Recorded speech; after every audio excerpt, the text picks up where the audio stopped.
ಯಾವ ಟಾಸ್ಕು ಇಲ್ಲ ಏನಿಲ್ಲ. ನನ್ನ PCC ಪ್ರೆಸಿಡೆಂಟು ಈ ಥರ ಇದೆ ಅಂತ ಫೋನ್ ಮಾಡಿದ್ರು. ಸೆಕ್ಯುಲರ್ ಪಾರ್ಟೀಸ್ ಎಲ್ಲ ಒಂದಾಗಿದ್ದೀವಿ. ನಾವು BJD ಅವರು ಇಬ್ಬರು ಸೇರಿ ಒಂದು ಇಂಡಿಪೆಂಡೆಂಟ್ ಕ್ಯಾಂಡಿಡೇಟ್ ಒಬ್ಬ ಡಾಕ್ಟ್ರು ಅವ್ರಿಗೆ ಹಾಕಿದ್ದೀವಿ ಅಂತ ಅವರು ನನಗೆ ತಿಳಿಸಿದ್ರು. ಸೊ ಒಬ್ಬ ಪಾರ್ಟಿ ಅಧ್ಯಕ್ಷರು ಫೋನ್ ಮಾಡಿದಾಗ ನಾನು ಅವ್ರಿಗೆ ಗೌರವ ಕೊಡಬೇಕಾದ ನನ್ನ ಡ್ಯೂಟಿ.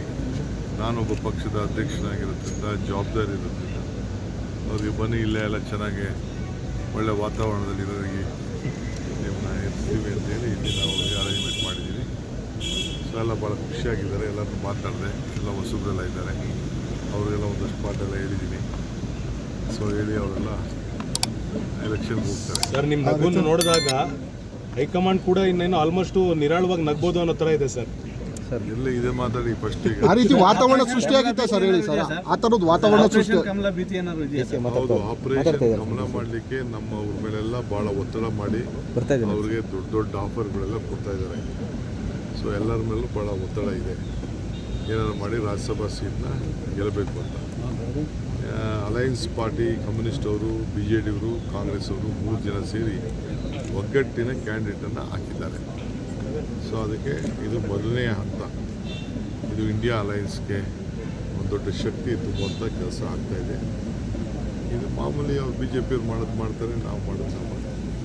ಒಳ್ಳೆ ಇಂಜೆಕ್ಷನ್ ಕೊಟ್ಟಿದ್ದೀರಾ ಸರ್, ಒಂದು ಒಳ್ಳೆ ಇಂಜೆಕ್ಷನ್ ಕೊಟ್ಟಿದ್ದೀರಾ ಅಲ್ಲ ಸರ್. ಟ್ರಬಲ್ ಶೂಟರ್ ಕೆಲಸ ಈಗ ಸಮಾಪ್ತಿ ಆಗಿದೆ ಇಲ್ಲಿದ್ದು, ಈ ಸದ್ಯದ ಮಟ್ಟಿದ್ದು. ಏನಪ್ಪ, ನಾನು ನೋಡಿ ಬಾಲಣ್ಣ ಇದ್ದಾರೆ, ನಮ್ಮ ಯೋಗೇಶ್ ಇದ್ದಾರೆ, ಅವ್ರದ್ದು ಅನುಭವ, ಅವ್ರದ್ದು ಇಲ್ಲೆಲ್ಲ ಅವ್ರ ಕಸ್ಟಡಿಯಲ್ಲಿ ನಾವಿದ್ದೀವಿ. ಸರ್ ಎಷ್ಟು ದಿನ ಇರುತ್ತೆ ಇಲ್ಲ, ಅವ್ರಿಗೂ ಜವಾಬ್ದಾರಿ ಇದೆಯಲ್ಲ, ಎಲ್ಲರಿಗೂ ನಮ್ಮ ಜಿಲ್ಲೆ ಎಲ್ಲ ಶಾಸಕರಿಗೂ ಜವಾಬ್ದಾರಿ ಇದೆ.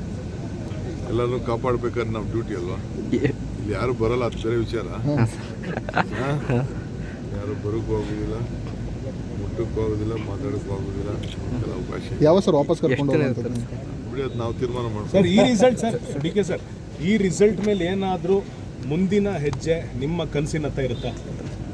ನಾನು ಯಾಕ್ರಿ ಕನಸು ಕಾಣಲಿ? ನನ್ನ ಕನಸು ಎಲ್ಲಿ ಶ್ರಮ ಇದೆಯೋ ಅಲ್ಲಿ ಫಲ ಇದೆ.